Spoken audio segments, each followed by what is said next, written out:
Wassalatu wassalamu ala rasulillahi Ashhadu an la ilaha illallah wa ashhadu anna muhammadan abduhu wa rasuluhu wa ba'du. Kembali kita hadiri majelis tamannya orang-orang soleh, kitab Riyadhus Shalihin. Kitab ditulis Yahya bin Syaraf An-Nawawi, ulama besar bermadhab Syafi'i, termasuk ulama negeri Syam. Baik, hari ini kita masih membaca hadis-hadis tentang sabar. Kalau tidak salah hadis riwayat Suhaib. Ya. Baik, kita mulai. Bismillahirrahmanirrahim. Bisanadi al-muttasil ila Yahya ibni Syaraf An-Nawawi rahimahullahu ta'ala. Qala babu sabri wa an Suhaibin radhiyallahu anhu anna Rasulullah sallallahu alaihi wasallam qala kana malikun fi man qablakum wa kana lahu sahirun falamma kabura qala lil maliki inni kaburtu fab'ath ilayya gulaman u'allimhu sihra faba'atha ilaihi gulaman yu'allimuhu. Baik, cukup sampai di situ. Hadis Suhaib dari Rasulullah SAW yang bersabda, ada seorang raja dari umat sebelum kalian yang memiliki seorang tukang sihir. Ketika dia sudah tua, dia berkata pada raja, sesungguhnya saya telah lanjut usia, maka utuslah kepadaku seorang pemuda agar saya bisa mengajarinya ilmu sihir. Maka raja mengutus seorang pemuda kepadanya untuk diajari sihir. Ya, baik. Berarti hadis ini menerangkan kisah Israiliyat, kisah yang terjadi pada kalangan Bani Israel. Kalau itu keluar dari lisan Rasulullah berarti langsung kita percaya. Jadi kisah-kisah terdahulu Rasulullah yang bercerita. Tapi kalau yang bercerita adalah mantan-mantan Yahudi yang akhirnya masuk Islam, seperti ulama besar Yahudi di Madinah, Abdullah bin Salam, atau misalnya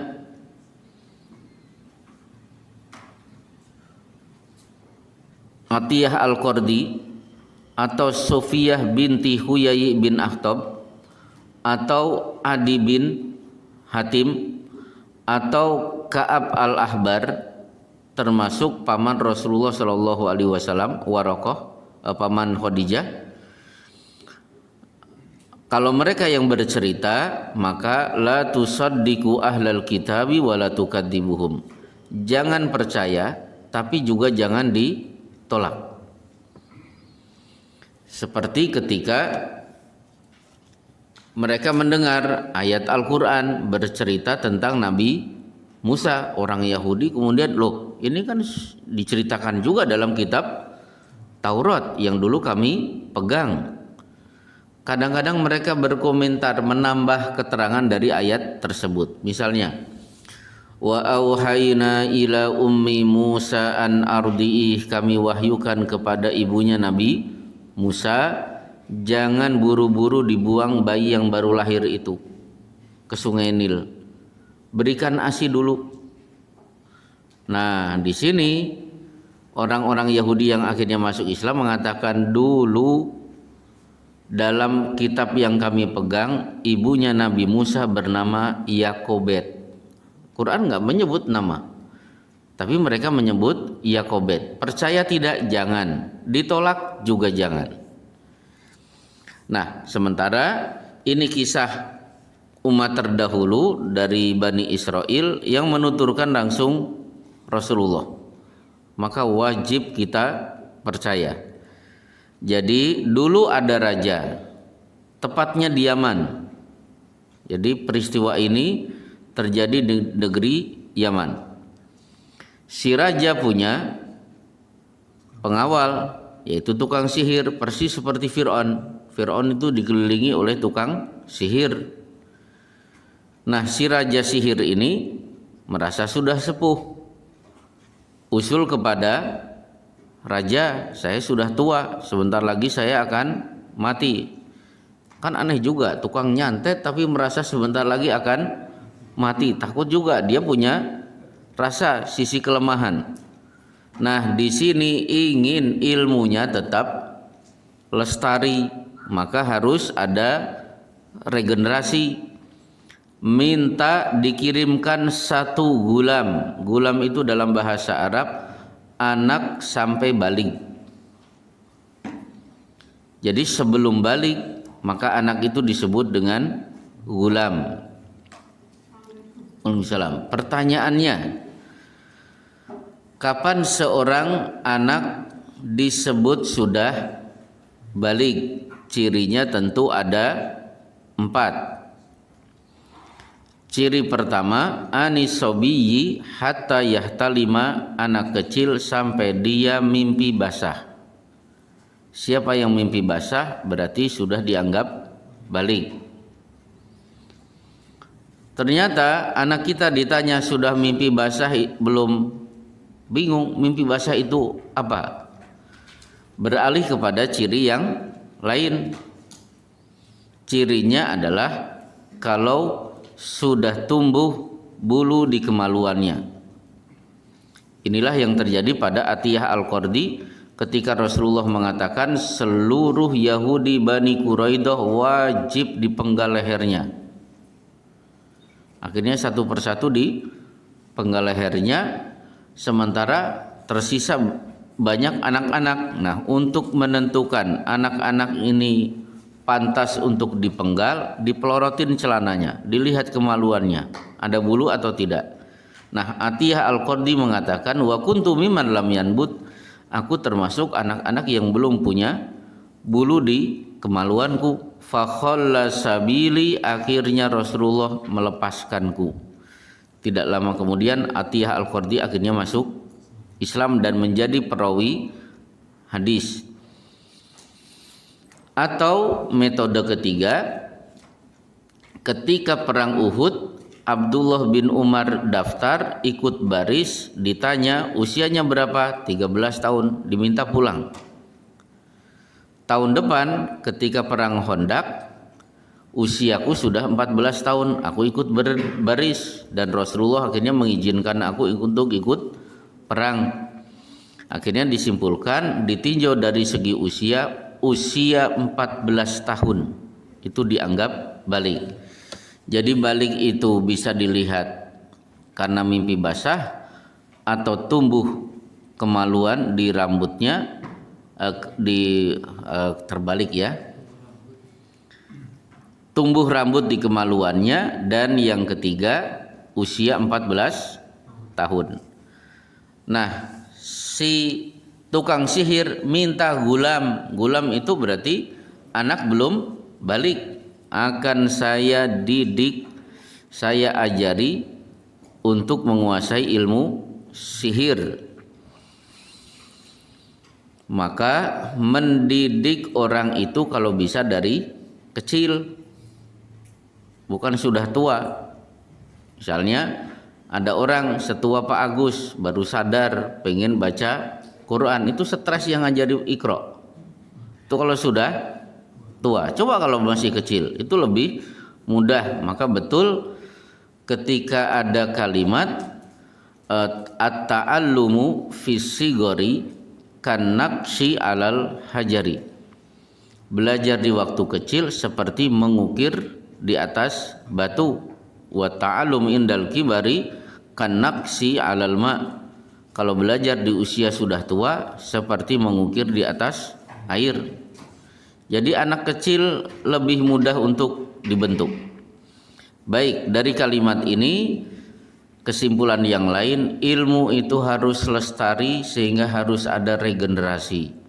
Maka Nabi Zakaria sudah sepuh, belum punya anak, doanya Rabbi la tadarni farda. Ya Allah, saya tidak ingin saya mati tidak punya keturunan yang bisa melanjutkan perjuanganku. Akhirnya minta anak.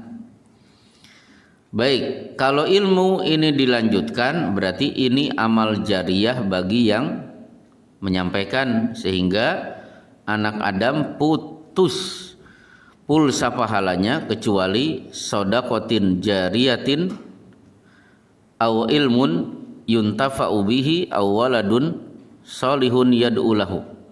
Nah, nomor kedua, ilmu yang bermanfaat. Jadi tetap bersinambung, regenerasi. Maka jangan kalau tersentral pada satu tokoh itu disebut apa, Pak? Figuritas, itu gak bagus.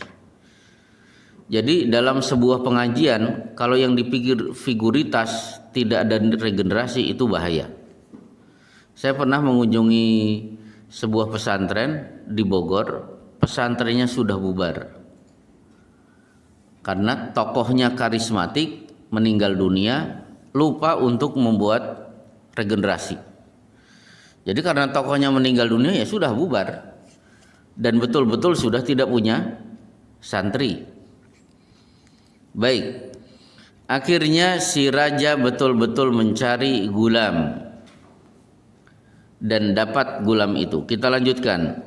Wa kana fi tariqihi idza salaka rahibun faqa'ada ilaihi wa sami'a kalamahu fa'ajabahu wa kana idza atas sahira marra birrahibi wa qa'ada ilaihi fa idza atas sahira darabahu fashaka dzalika ila rahibi faqala idza khashita sahira faqul habasani ahli wa idza khashita ahlaka faqul habasani as-sahiru. Dan di jalan yang dilaluinya, pemuda itu menjumpai seorang rahib. Maka dia duduk di sisi rahib dan mendengar ucapannya. Dan dia terkesan dengannya. Apabila dia hendak menemui tukang sihir, dia melewati rahib dan duduk di sisinya. Maka apabila dia berada tukang sihir memukulnya. Maka dia mengadukan hal tersebut pada rahib. Rahib berkata, kalau kamu takut kepada tukang sihir, maka katakanlah, saya tertahan oleh keluargaku, dan apabila kamu takut kepada keluargamu, maka katakanlah, saya tertahan oleh tukang sihir. Ya, baik. Jadi gini, si anak kecil ini setiap mau belajar sihir, suatu hari ternyata dia mampir ke sebuah gua, bertemu dengan seorang ahli ibadah, seorang rahib dari kalangan Nasrani, ajarannya masih lurus, masih benar. Nah, belajar dulu tauhid, baru pergi ke istana belajar ilmu sihir. Gara-gara ini menyebabkan setiap hari dia terlambat tiba di istana. Akhirnya dipukul oleh tukang sihir. Setiap hari dipukul. Nah, gara-gara di sininya juga terlambat, otomatis jadwal kepulangannya mundur. Akhirnya pulang ke rumah juga telat. Ibunya pasti marah, kenapa kamu telat? Kesimpulan yang bisa diambil dari kalimat ini adalah berarti anak ini belajar tauhid dan belajar syirik. Ketika datang kepada rahib, yang dia pelajari tauhid, mengenal Allah dengan baik. Tapi begitu datang ke tukang sihir, dia belajar ilmu sihir. Persis seperti kita dulu di sekolah. Di TPA diajari baca Quran, ditanamkan tauhid. Misalnya menyembah patung tidak boleh, memahat patung dosanya besar. Kalau di pengajian kita dididik hadis Allah tada timsalan illa tomastahu, tidak ada patung kecuali dihancurkan. Begitu di sekolah pelajaran PMP, pelajaran IPS, sejarah, kita harus bangga bangsa Indonesia punya patung-patung yang ada di Candi Borobudur. Siapa saja yang ikut melestarikan kebudayaan nenek moyang berarti telah melaksanakan perwujudan sila ke pelajaran PMP. Dapat nilai berapa ini Pak Agus? Sila ketiga. Nah, sila ketiga ya. Saya juara cerdas cermat P4 dulu. Nah, jadi kan bertentangan. Ini patung harus dilestarikan, ini patung dosanya besar.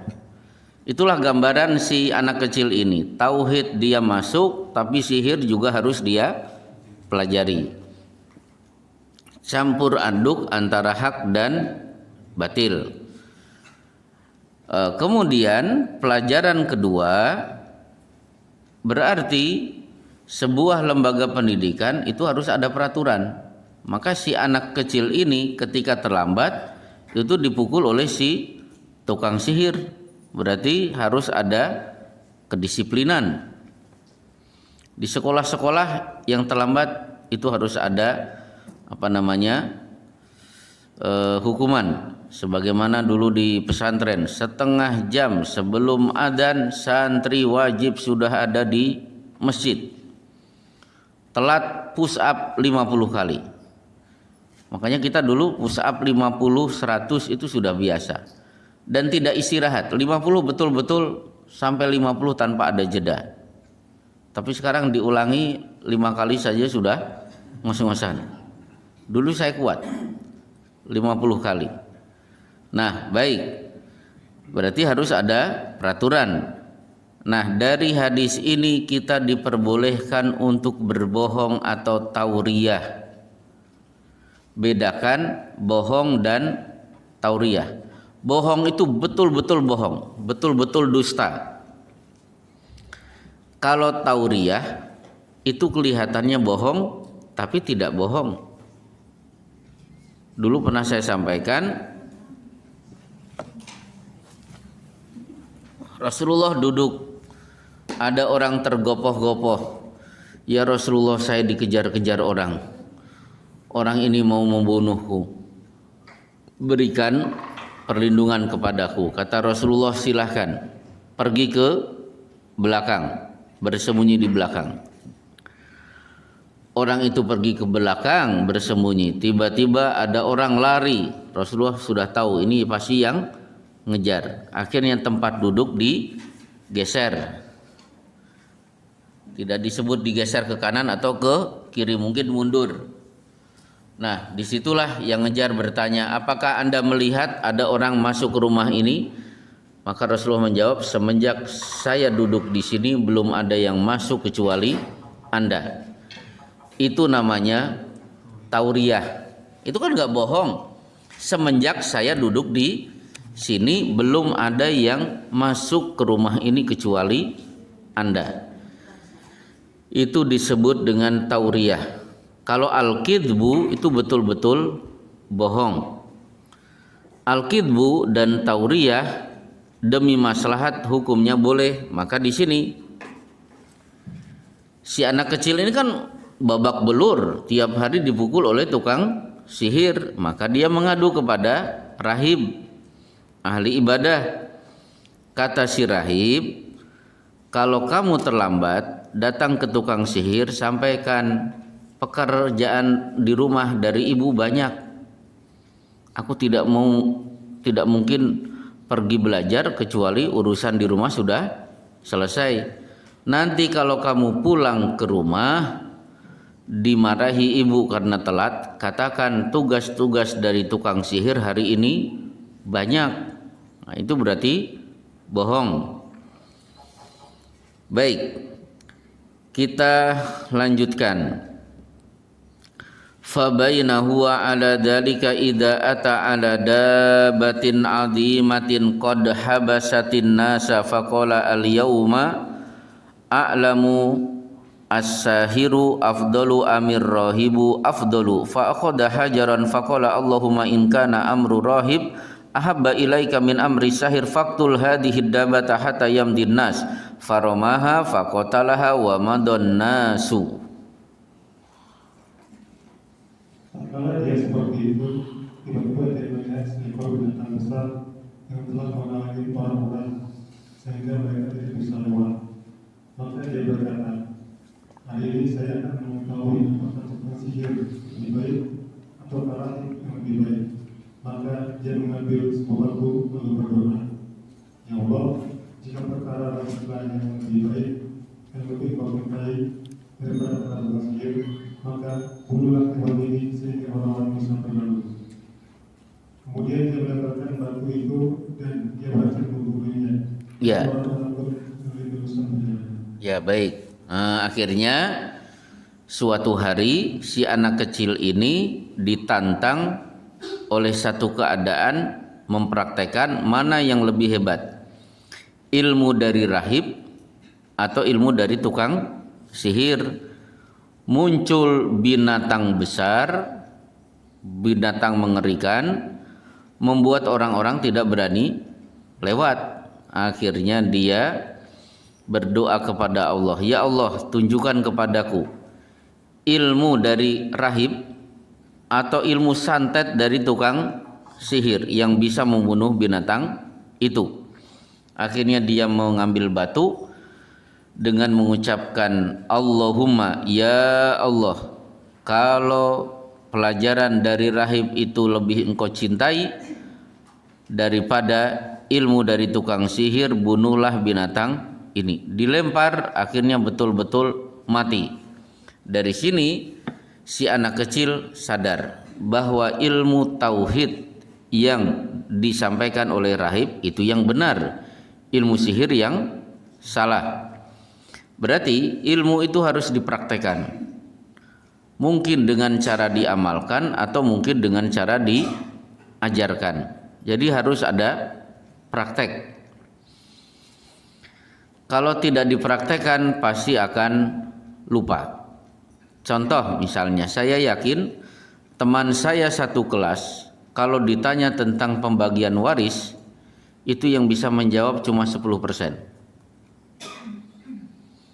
Ada orang meninggal dunia, meninggalkan istri, meninggalkan anak perempuan, kemudian masih ada satu saudara. Kira-kira ibu dapat berapa, anak perempuan dapat berapa, saudara dapat berapa? Saya yakin hanya 10% teman saya yang bisa menjawab. Itu pun belum tentu ayatnya hafal. Kan ada teman-teman kita yang pokoknya tahu tek sekian persen, sepersekian. Tapi ditanya dalilnya banyak yang lupa. Kenapa? Ilmu waris tidak dipraktekkan. Seperti kalau saya ditanya tentang nisab kambing, nisab sapi, nisab zakat unta, itu harus buka Bulughul Maram lagi. Kenapa? Karena saya tidak pernah ngurusi sapi, ngurusi unta, otomatis lupa. Kenapa? Karena tidak dipraktekkan. Baik, nah begitu sukses membunuh binatang ini, orang-orang pada bisa lewat. Peristiwa ini disampaikan kepada rahib. Silakan langsung diterjemahkan. Lalu dia mendatangi rahib dan menceritakan kejadian itu kepadanya. Maka rahib berkata, putraku, engkau sekarang lebih utama dariku. Perkaramu telah sampai pada apa yang aku lihat, dan sesungguhnya engkau akan diuji. Jika engkau benar-benar diuji, maka janganlah engkau menunjukkan kepada. Ya, baik. Berarti si rahib mengatakan, ilmu kamu sudah lebih hebat dari ilmu aku. Inilah guru yang baik. Guru yang sukses adalah membuat muridnya lebih pintar daripada dirinya. Itulah yang terjadi pada diri Imam Malik. Punya murid bernama Imam Syafi'i. Secara ilmu Imam Syafi'i lebih tinggi daripada Imam Malik. Karena Imam Syafi'i berhasil menggabungkan antara Imam Malik, ilmunya Imam Malik dan ilmunya Imam Hanafi, sehingga lahirlah teori yang bernama kaidah usul fikih. Penemunya pertama kali adalah Imam Syafi'i. Nah, Imam Syafi'i ternyata punya murid Imam Ahmad bin Hambal, betul secara fikih Imam Syafi'i tetap unggul, tapi untuk hadis Imam Syafi'i kalah. Hafalan hadis dari Imam Hambali itu 600.000 hadis di luar kepala beserta perawinya, tidak hanya isi hadisnya. Qala haddatsana qala haddatsana qala haddatsana dihafal dengan baik.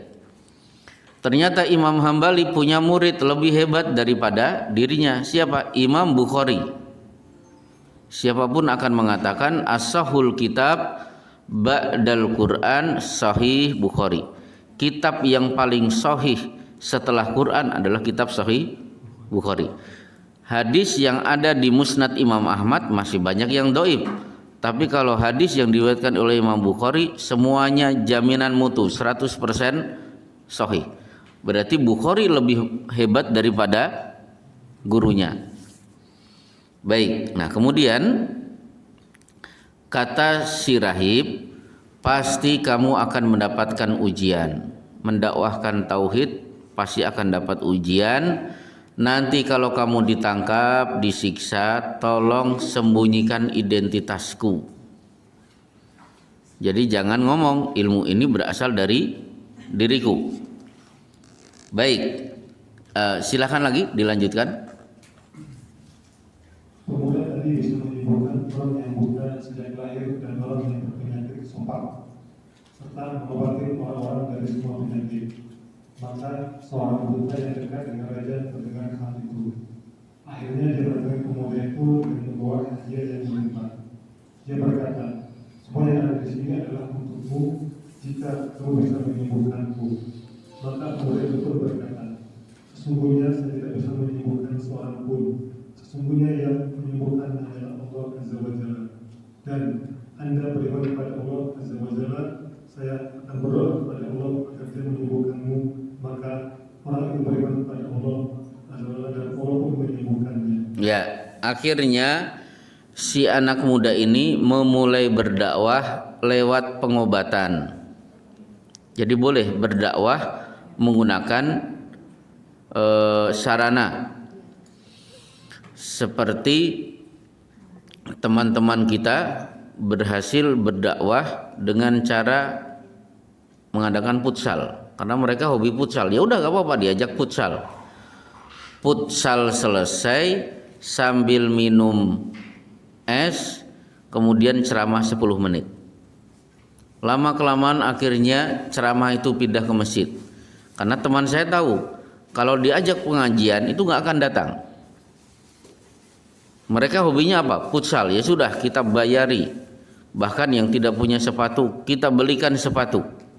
Nah, di sela-sela futsal selesai sambil minum-minum ceramah 10 menit. Itu berarti menggunakan futsal sebagai sarana untuk dakwah. Di sini si anak kecil ini ternyata bisa memberikan kesembuhan dengan izin Allah sebagaimana kemampuan dari Nabi Isa alaihissalam, karena ini pengikut Nabi Isa. Jadi bisa mengobati penyakit sopak, kusta, dan bisa mengobati orang yang buta. Datanglah menteri raja membawa banyak hadiah, nih buat kamu, asal kamu bisa menyembuhkanku sehingga bisa melihat lagi. Nah, berkenaan dengan bisa melihat lagi, mana yang lebih afdol? Seorang buta, saya lebih baik buta sampai mati atau ketika ada peluang bisa melihat, diambil peluang itu? Nanti kita akan dapatkan jawabannya di hadis di bab sabar tentang seorang wanita berkulit hitam yang minta kesembuhan dari penyakit ayan kepada Rasulullah Shallallahu Alaihi Wasallam. Nah, di sini si anak muda ini memberi syarat, siapa yang ingin sembuh syaratnya beriman kepada Allah. Tinggalkan keyakinan raja itu adalah Tuhan kita. Dan kesembuhan itu tidak bisa dipisahkan dari doa. Saya akan doakan semoga Anda sembuh. Maka di sini pengobatan lewat obat plus doa dalam Islam dikenal dengan ruqyah. Jadi dokter kalau dia ngaji tidak hanya memberikan obat, tapi dia suntik pasien dengan tafaul. Karena Rasulullah menyebutkan kalau ada penyakit wa yujibuni at-tafaul atau al-fa'lu, sikap optimis, pasti penyakit ini sembuh. Yang ketiga baru didoakan. Baik, selanjutnya dia kemudian datang ke gereja dan duduk di sisinya sebagaimana selama ini duduk menemani gereja. Maka Raja bertanya kepadanya, siapa yang telah mengembalikan penglihatanmu ini? Dia menjawab, Tuhanku. Raja bertanya, apa kamu memiliki Tuhan selainku? Dia menjawab, Tuhanku dan Tuhan Anda adalah Allah. Maka Raja menghukumnya dan terus menyiksanya sampai akhirnya dia menunjukkan kepada pemuda itu.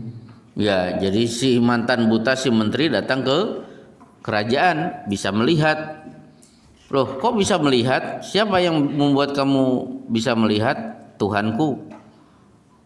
Apakah ada Tuhan selain aku? Kata si raja, karena raja mengklaim dirinya Tuhan. Tuhanku dan Tuhanmu sama, yaitu Allah. Akhirnya si menteri disiksa, dipaksa menunjukkan siapa yang membuat dia bisa melihat. Karena tidak kuat dengan siksaan, terpaksalah si menteri menunjukkan si anak muda yang pernah dididik menjadi tukang sihir. Nah, kemudian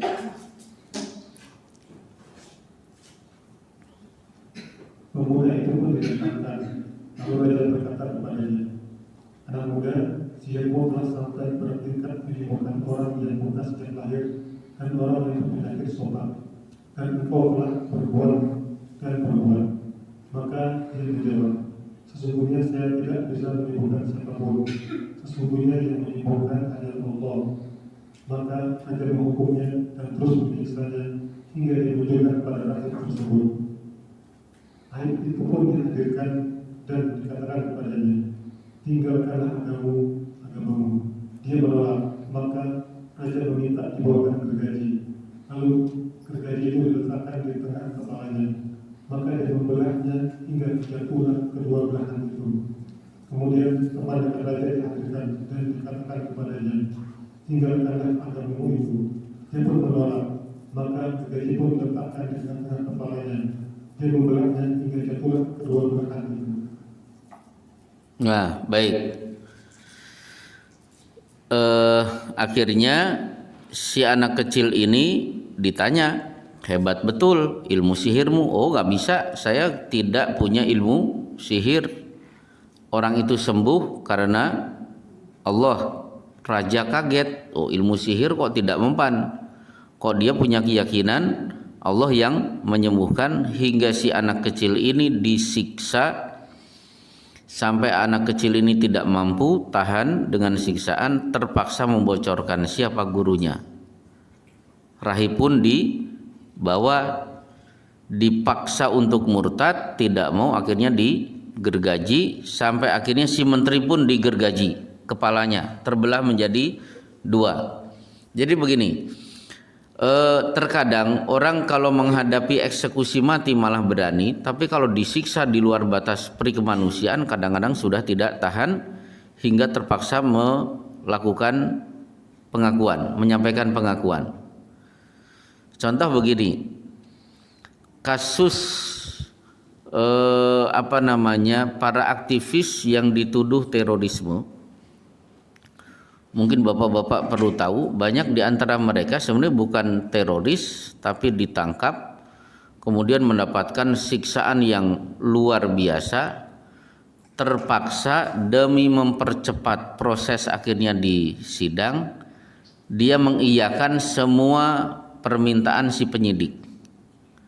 Apakah Anda mau ngebom di tempat ini? Ya.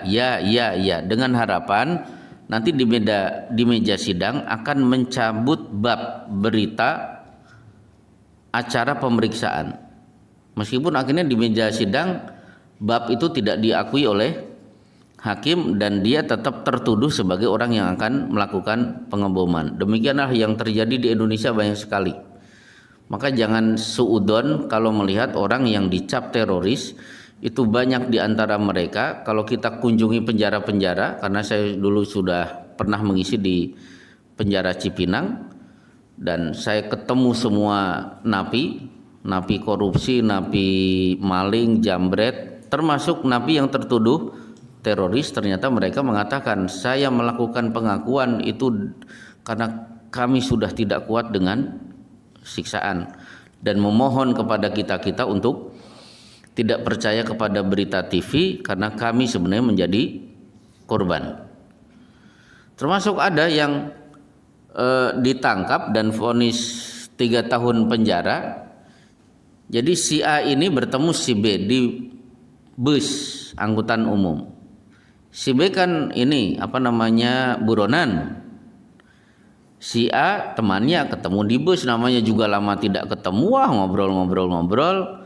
Akhirnya karena tujuannya berbeda, berpisah. Suatu saat si B yang buronan kalau ditangkap pasti akan diinterogasi, selama buronan kamu ketemu siapa saja. Karena kesiksaan bertubi-tubi, akhirnya terpaksa disebutkan satu persatu. Nah, temannya yang ketemu di bus ini terkena delik,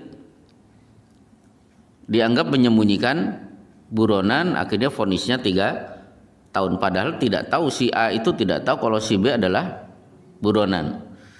Maka hati-hati kalau melihat berita terorisme di televisi. Kalau pengen tahu silahkan lihat di LP, tanyakan kepada mereka-mereka yang sebenarnya mereka adalah orang-orang terdolimi. Jadi si anak kecil sudah berjanji, saya tidak akan membocorkan. Ternyata dibocorkan juga karena tidak kuat dengan siksaan. Tapi giliran menghadapi eksekusi mati, si rahib dan si menteri ternyata siap. Padahal eksekusi matinya luar biasa, digergaji kepalanya, terbelah menjadi 2. Baik. Nah, khusus si anak kecil ini, raja memberikan eksekusi bukan seperti itu.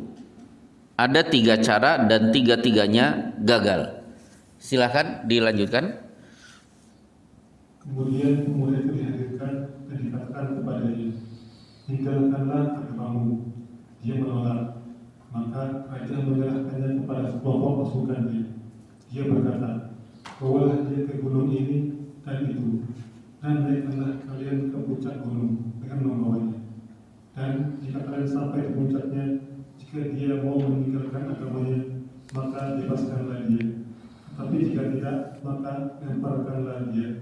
Maka mereka membawanya pergi dan membawanya ke puncak gunung.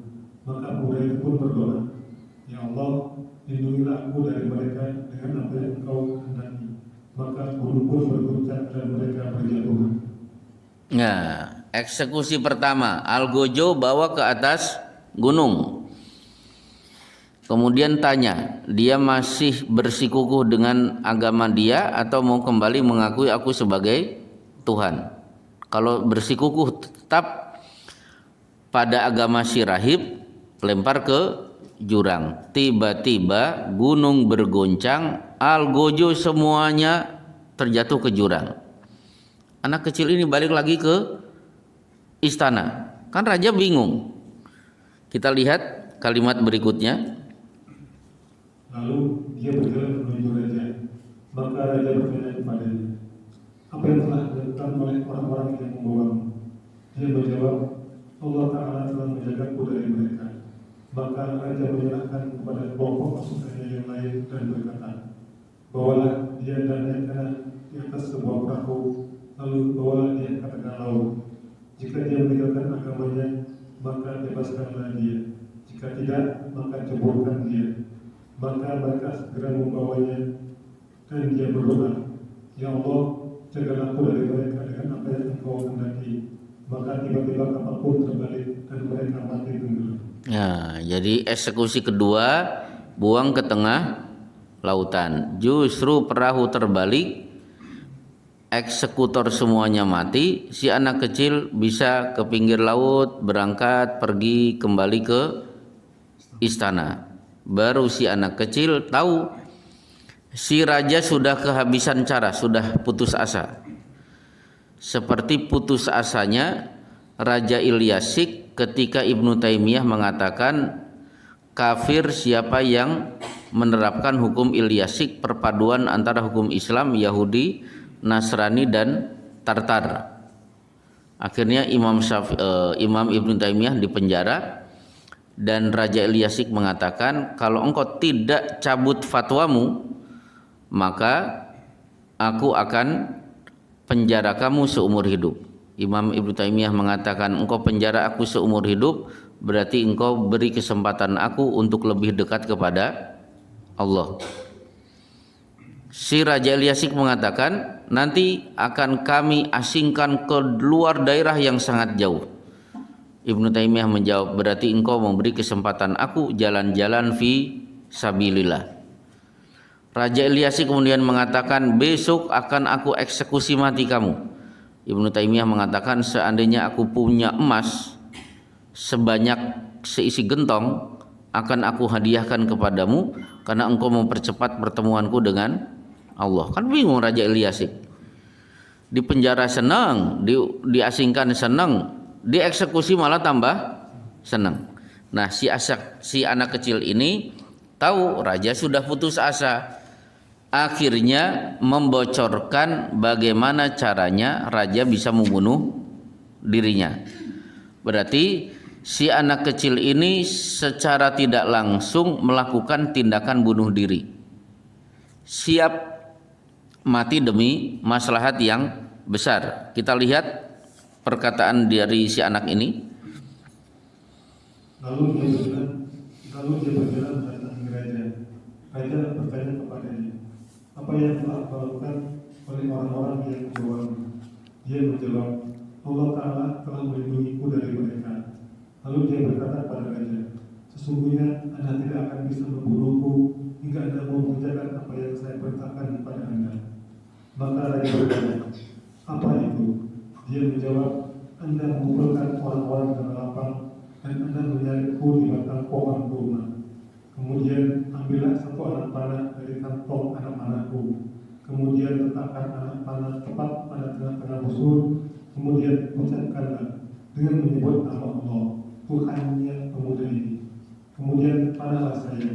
Jika Anda melakukan hal tersebut, maka Anda bisa membunuhku.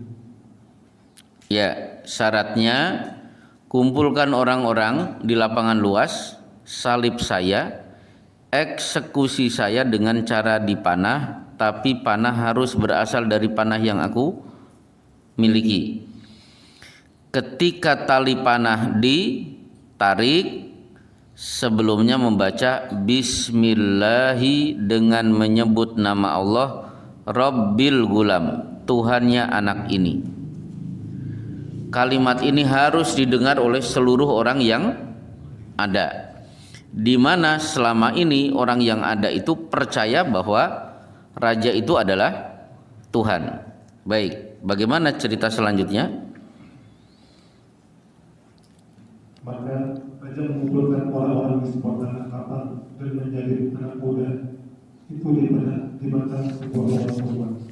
Kemudian dia mengambil satu anak panah dari kantongnya. Kemudian dia meletakkan anak panah di tengah-tengah busur panah. Kemudian dia mengucapkan dengan menyebut nama Allah, Tuhannya pemuda ini. Kemudian dia memberikan anak panah itu kepadanya, maka anak panah itu tepat mengenai pelipisnya. Anak muda itu meletakkan tangannya pada pelipisnya, kemudian meninggal. Maka orang-orang mengucapkan, ini beriman kepada Tuhannya pemuda ini. Maka ada yang datang kepada raja dan berkata padanya, apakah Anda melihat apa yang dahulu Anda khawatirkan? Demi Allah, apa yang Anda khawatirkan telah terjadi. Orang-orang telah beriman. Maka raja memerintahkan menggali parit di mulut-mulut jalan yang ada di antara rumah-rumah. Maka parit pun digali dan api dikobarkan di dalamnya. Raja lalu berkata, siapa yang tidak meninggalkan agamanya, maka lemparkanlah dia di dalamnya. Atau berkata padanya, masuklah ke dalam parit tersebut. Mereka lalu melakukan hingga datang seorang wanita bersama anaknya yang masih bayi. Wanita itu enggan menjemurkan dirinya ke dalam api, maka bayi tersebut berkata kepadanya, wahai ibu, bersabarlah, sesungguhnya engkau berada di atas kebenaran. Ya, baik. Ini luar biasa, berarti si perawi hafalannya hebat, Suhaib Ar-Rumi. Mungkin bapak-bapak tahu Suhaib Ar-Rumi, jadi sahabat dari Mekah hijrah ke Madinah, disebut Ar-Rumi karena dia berasal dari bangsa Romawi. Maka Rasulullah itu punya sahabat dari bangsa Romawi, diwakili oleh Suhaib, punya sahabat dari Persia, berarti Salman Al-Farisi. Ada sahabat dari Afrika, termasuk Bilal bin Rabah. Mereka bukan orang Arab. Meskipun mereka bukan orang Arab, sholatnya tetap pakai bahasa Arab. Jadi kalau ada yang mengatakan seperti siapa itu yang 10 tahun yang lalu di Jawa Timur, Roy namanya, Ustadz Roy, yang mengajak kaum muslimin sholat menggunakan bahasa masing-masing. Jadi orang Jawa sholatnya pakai bahasa Jawa. Nah, Rasulullah, umat beliau tidak hanya dari orang Arab, tetap sholatnya berbahasa Arab. Nah, Suhaib Ar-Rumi ini sahabat pedagang emas. Dia bawa emas-emasnya untuk hijrah ke Madinah. Ternyata dicegat pemuda Quraisy, tidak ada ceritanya kamu pergi ke Madinah. Sayang mana? Sayang Rasul atau sayang hartamu? Kalau sayang hartamu balik lagi ke Mekah. Kalau sayang Rasul berarti unta beserta emas-emasan, peti-peti yang kamu bawa harus ditinggalkan. Akhirnya Suhaib Ar-Rumi rela dengan unta dan emas-emasnya, dia jalan kaki menuju Madinah. Mekah Madinah berapa jam? Berapa? 5 jam naik bis. Wah, 5 jam naik bis. Wah, luar biasa itu, naik bis, tol lagi. Ini jalan kaki. Ketika jalan kaki belum tentu ketemu rest area, belum tentu ketemu yang jualan nasi. Akhirnya dia bisa berjalan sampai kota Madinah. Turunlah ayat, wa minan nasi may yashri nafsahu batigha amardatillahi wallahu raufum bil ibad. Ada orang yang memperjualbelikan dirinya dengan Allah. Akhirnya Rasulullah mengatakan, Robiha Suhaib, Suhaib beruntung. Secara keduniaan kan dia rugi. Akhirnya dia menjadi orang fakir, tidurnya di Masjid Nabawi, makan menunggu suplai dari orang-orang Madinah. Nah, si Suhaib ternyata hafal hadis ini, panjang luar biasa. Nah, kembali ke hadis. Akhirnya si raja memegang panah, ditarik bismillahi Rabbil gulam, dengan menyebut nama Allah Tuhannya anak ini. Betul-betul tepat kena sasaran. Si anak ini akhirnya mati. Seluruh rakyat mendengar ucapan raja, oh ternyata Tuhan kita bukan raja kita, tapi Allah Tuhannya anak kecil ini. Seluruh rakyat akhirnya beriman. Berarti dia merelakan mati demi berimannya seluruh masyarakat yang ada. Dari sini maka kalau melakukan perdebatan yang akhirnya orang tahu mana hak dan mana batil, dianjurkan dihadiri oleh banyak orang.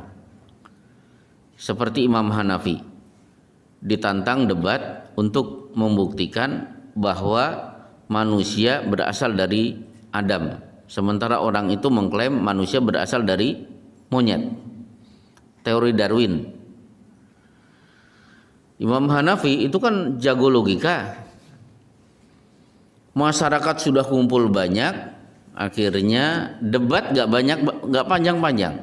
Imam Hanafi mengatakan, yang merasa keturunan Nabi Adam silahkan di kanan, yang merasa keturunan monyet silahkan di kiri, atau semuanya orang pada di kanan, selesai, sudah. Coba debat seperti itu kan hebat daripada debat di ILC itu loh Pak. udah caci maki, tunjuk-tunjuk, gak selesai-selesai. Ini merasa hebat, ini merasa benar. Itu Imam Hanafi. Kalau Ahmad Dedat diajak debat oleh orang-orang Syiah di Iran yang kumpul banyak, datang dengan membawa sepatu dipegang. Akhirnya ulama Syiah bertanya, kenapa Anda tidak naruh sepatu di luar? Kenapa harus dipegang? Kan debatnya di masjid. Ahmad Dedat mengatakan, saya dapat riwayat orang-orang Syiah pada masa Rasulullah itu suka nyolong sendal. Ulama Syiah mengatakan, gak ada Syiah pada zaman Rasulullah. Ya sudah selesai ini, gak usah debat lagi. Gitu ya. Jadi bisa dijebak. Kalau ulama Saudi siapa itu yang pintar menjebak ulama Syiah itu dengan pertanyaan jebakan, akhirnya ketahuan mereka itu sebenarnya tidak percaya kepada ajarannya. Baik, jadi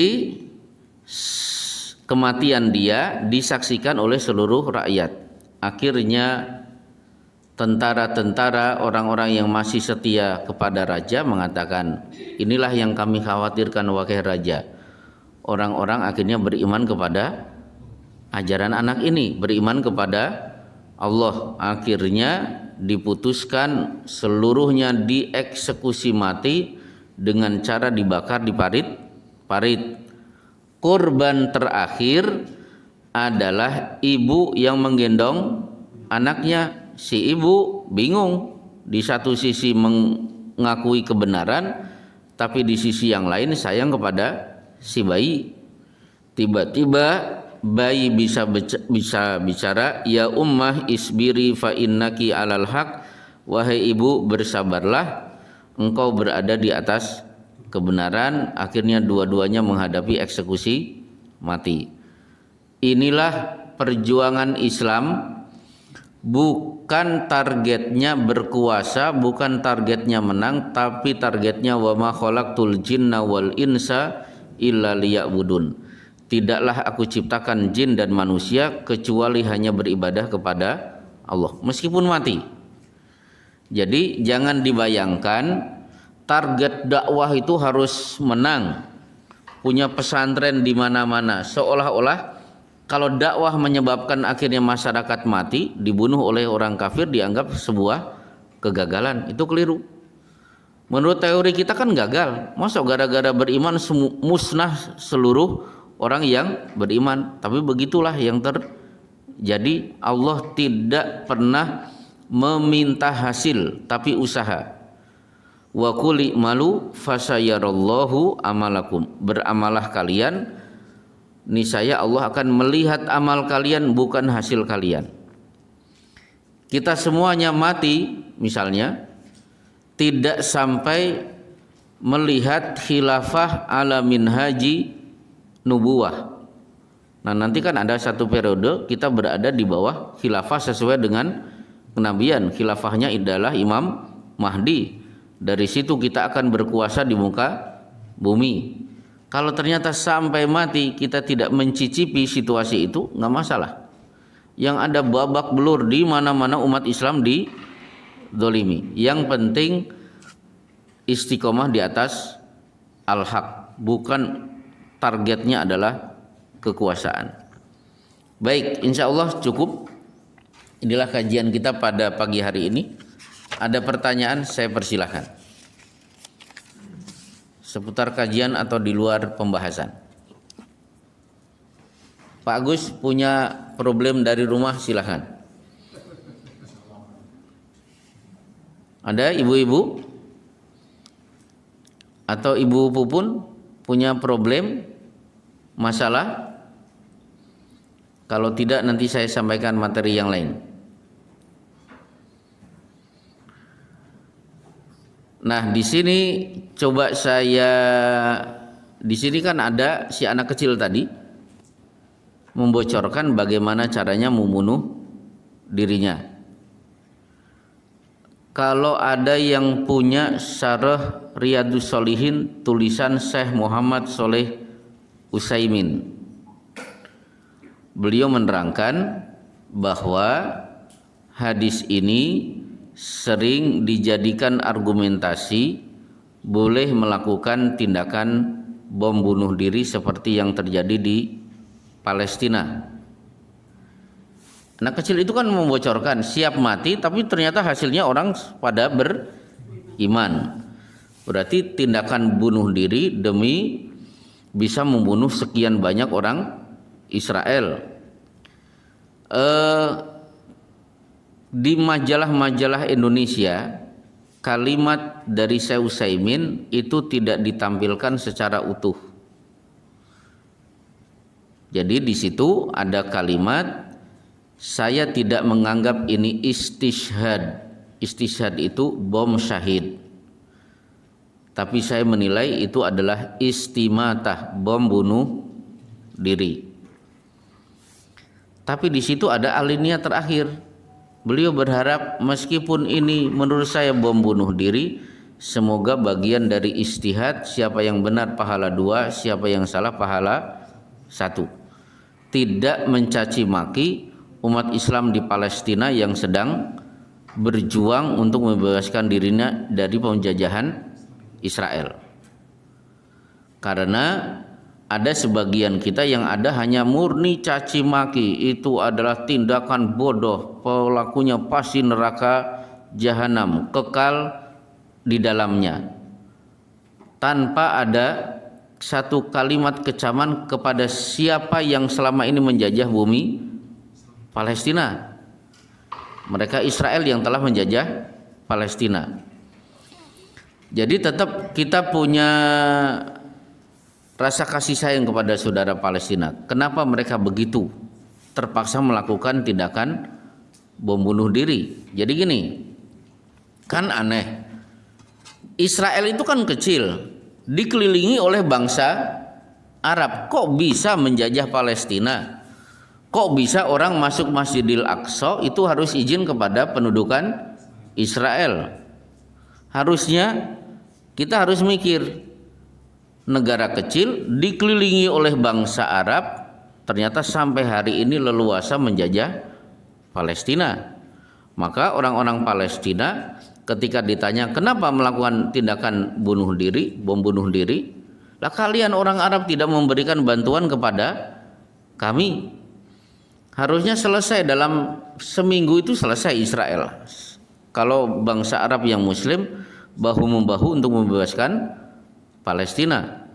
Dan ternyata yang melakukan tindakan bunuh diri pakai bom itu di Palestina itu satu harus mendapatkan izin dari orang tua. Yang kedua harus menghafal Quran sekian juz sesuai dengan batas minimal dari ustadznya. Yang ketiga, bahan-bahan peledak harus dia cari sendiri rezekinya, tidak boleh minta pada orang tua, minta pada orang lain. Yang keempat, diperiksa psikologinya, stres atau tidak. Dan syaratnya dia harus melakukan pelatihan dan tahu titik-titik tertentu di mana orang-orang Israel terutama pejabat-pejabatnya berada di situ sehingga tidak serampangan untuk melakukan tindakan bom bunuh diri. Saya sebagai orang yang belum pernah ke Palestina, belum pernah ikut berjihad, saya tidak berani berkomentar antara setuju dan tidak. Karena apa? Sampai hari ini saya belum pernah memberikan bantuan untuk Palestina secara langsung, kecuali hanya berdoa atau kadang-kadang donasi buat misalnya pendirian rumah sakit di Palestina atau santunan untuk yatim-yatim yang ditinggalkan oleh bapak-bapaknya atau anak-anak yang bapaknya masih di penjara di Palestina. Itu saja. Karena saya tidak punya andil yang lebih hebat daripada itu, maka saya tidak akan memberikan komentar-komentar miring bagi umat Islam di Palestina. Di YouTube Ustadz Firanda kan pernah ditanya, apakah kita perlu membantu umat Islam di Palestina? Mereka kan Ikhwanul Muslimin. Nah, di sini Ustadz Firanda mengatakan, kalau membantu saudara sesama Muslim, jangan melihat manhaj mereka. Yang penting mereka Muslim dulu. Jadi kalau mau membantu mereka manhajnya apa dulu? Nah ini kata beliau ini pemahaman yang ngawur. Sama dengan kasus Kashmir. Ya mereka saya yakin banyak melakukan bid'ah lah, betul. Mereka banyak melakukan bid'ah. Tapi real mereka sedang dibantai oleh orang-orang Hindu yang kafir, yang musyrik. Tetap kita akan berikan bantuan tanpa melihat manhaj mereka apa. Seperti bapak-bapak kalau ada yang motor jatuh, anak-anak muda, kamu sudah ngaji belum? Terus celananya dilihat di atas mata kaki atau di bawah, pokoknya dia sedang jatuh, sedang celakaan, saya bisa membantu, saya bawa, saya masukkan ke rumah sakit. Gak usah melihat ini jenggotnya panjangnya seberapa, ini ternyata dicukur, enggak, saya bantu karena faktor manhaj. Itu keliru. Iman lebih tinggi daripada manhaj. Saya ulangi, iman lebih tinggi dari manhaj. Siapapun saudara kita, seperti sekarang di mana yang meletus Semeru, itu kan warga Nahdlatul Ulama, tentunya kan begitu. Namanya juga Jawa Timur basisnya. Kalau mereka membutuhkan bantuan, nggak usah, mereka kan kunut subuh, itu salah. Gitu loh ya. Bedakan antara manhaj dan ukhuwah kita kepada sesama muslim. Kalau manhaj, saya punya manhaj ini nggak bisa dirubah-rubah. Tapi kalau menolong, jangankan sesama muslim, orang kafir pun di depan mata membutuhkan pertolongan harus kita tolong. Alhamdulillah, pukul 8. Cukup, insya Allah dilanjutkan di pertemuan yang akan datang. Wassallallahu ala Muhammad wa ala alihi washabbihi wasallim. Subhanaka Allahumma bihamdika asyhadu an la ilaha illa anta astaghfiruka.